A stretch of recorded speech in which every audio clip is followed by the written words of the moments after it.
Hey, Hallie, Edith, Gracie. Hi, welcome to H.E.G News. Today we are going to be researching STIs, in particular hepatitis B, because of its popularity in the US today. Let's first start out our research by interviewing Dr. Bennett. She's a well-known physician at the OHSU hospital in Portland, Oregon. It's nice to meet you, Dr. Bennett. you too. So I guess let's just start off with some background information about you. Why did you decide you wanted to become a doctor? Because I like making people feel awkward and uncomfortable. JK. It runs in my family to be in the medical field. Oh. Moving on, I'd like to ask you a couple questions regarding STIs because I know that 100,000 people in the US get it each year, and so I'd like to know some stuff about it. Yes, of course, we call it Hep B here. But in Oregon, nearly 130 to 230 infants are affected at birth each year. Also, in the world, 10 to 30 million people get it each year. So, what other questions are we looking at today? Is it fatal? Well, the Hepatitis B Foundation says almost 1 million people die from it each year. Wow, is there any different rates for females to males? The Public Oregon Health website says the rate for males is approximately 1.7 times higher than that for females. So, males are much more at risk. How exactly would you describe hepatitis B? It's the world's most common liver infection, actually. It is a contagious infection that is spread by unprotected vaginal or anal sex, as well as things like shared needles, toothbrushes, anything of that sort, in birth, of course. Well, that sounds gross and unpleasant. So are you saying, like, we shouldn't have any physical contact with anyone or something? No, you're not in danger if you just hug someone. Oh. Or if an infection person sneezes on you or something. Yeah. That's relieving, I guess. What population is most likely to get it? Asian Islanders, Pacific Islanders, you know. How would you know someone had it? Well, there are two different types of hepatitis B, acute and chronic. Acute is a short-term disease that your body is able to fight off with antibodies. Chronic is when you are affected for more than 6 months. You then would never be able to treat it. What are some of the symptoms? According to Mayo Clinic, abdominal pain, dark urine, fever, joint pain, loss of appetite, nausea and vomiting, weakness and fatigue, yellowing of your skin, and the whites of your eyes, also known as jaundice in the doctor world. What body parts does this affect? Oh, you know, the vagina, penis, liver, abdomen, liver. What happens to your liver? I mean, like, you seem to emphasize that a lot. Well, I mean, I guess it makes sense because it's like a liver infection, but what happens? It just becomes painfully inflamed.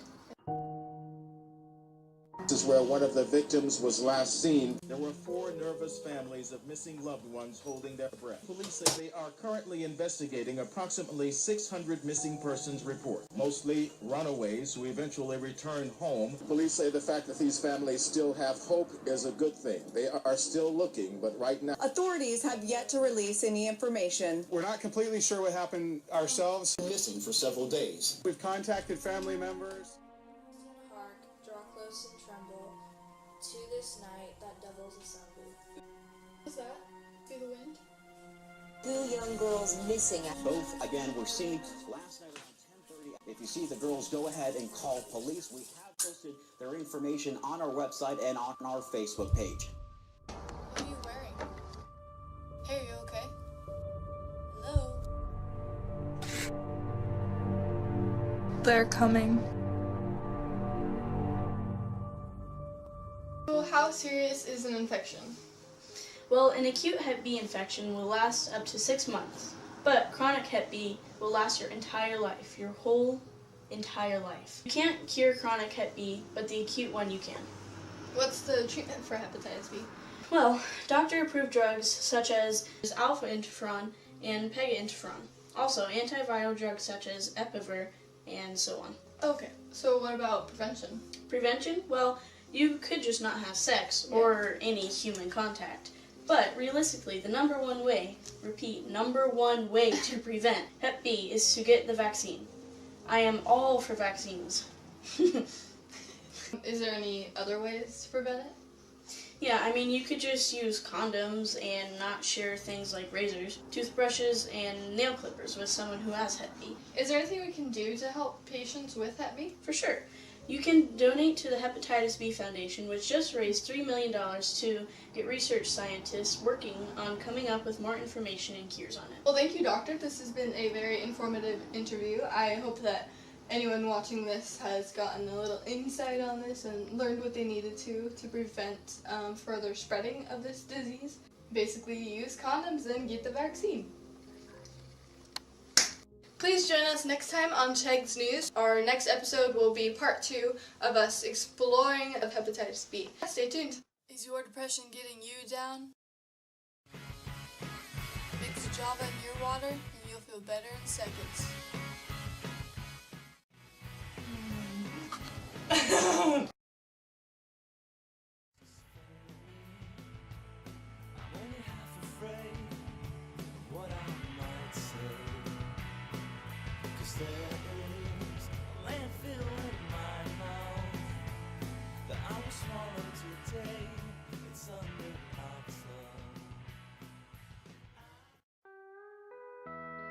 Hallie! Edith! Gracie. Well, that is because I enjoy making people feel very awkward and uncomfortable. JK. JK. It runs in my family to work in the medical. Come on, let's go outside! Wait, come outside! He's like, go outside! Hepatitis B, because I feel like a lot of people, because I know a lot of people have it in the US. They're coming. Smiling. I didn't do right. And you'll look more like a nurse. Yeah. So you can have your nurse face on. Is your depression getting you down? You get a tumor from being stressed. And I'd have 7 tumors. Alpha from I am all for vaccines. This has been a very informative interview.